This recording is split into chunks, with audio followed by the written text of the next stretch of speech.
Semahlarda yerel farklılıklara rastlanır. Göçebe toplumunun yaşama biçiminin devingenliğinden kaynaklanır bu. Ama yine de katılanların sayısı ve birkaç farklı figür dışında tüm Anadolu'da bir bütünlük gösterir semahlar. Semah yapanlar dedeyle ve birbirleriyle niyazlaşır. Bir tür selamlaşmadır bu. Kapalı yerlerde ayaklar yalın, giysilerse günlük veya bayramlık giysilerdir. Kimi yerde erkekler bellerine kuşak, başlarına poşu bağlar. Bellere bağlanan kuşaksa bu yola, bu yolun ilkelerine bağlılığı simgeler.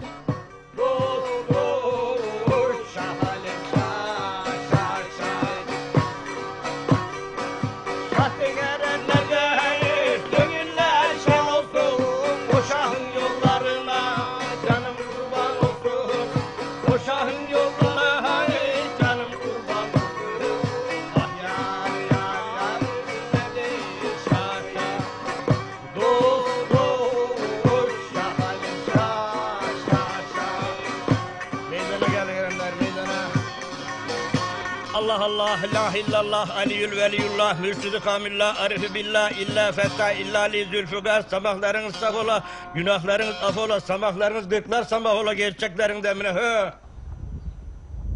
Kaz Dağları, öteki adıyla İda, bir masal, bir efsane dağıdır.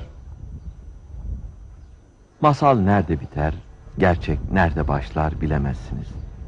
Homeros'un şiirleri Sarı Kız efsanesine karışır. 13. yüzyılda Balıkesir yöresine yerleşen tahtacı Türkmenler yaşar burada. Fatih Sultan Mehmet'e gemi kerestesi biçmek için davet edilen ağaç erlerinin torunlarıdır onlar. Neyledin dünya? Allah Allah Allah Allah, sabahların sonu olsun, sonu olsun, davetin olsun, kerem alem gelsin, gerçeklerin emin ediyor.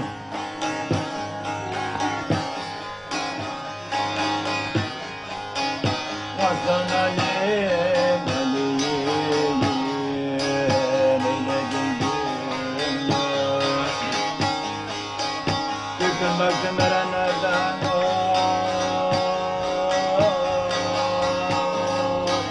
şu dünyanın ötesine varmadı erenlerde sözümün adası dökülüp geliyor da Musa'dan ötesi Hasan Gazi dönüyor.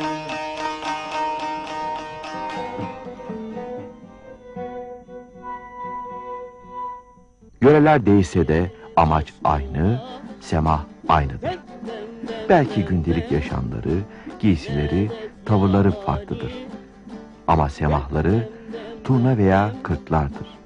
Kırat, çark, Ali Nur, gönüller, miraçlama, çapraz, yatır, çoban baba, tahtacı, mengi veya hızır semahıdır.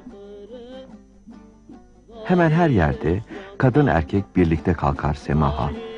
Ama yalnız kadın ya da yalnız erkeklerin yaptığı semahlar da vardır.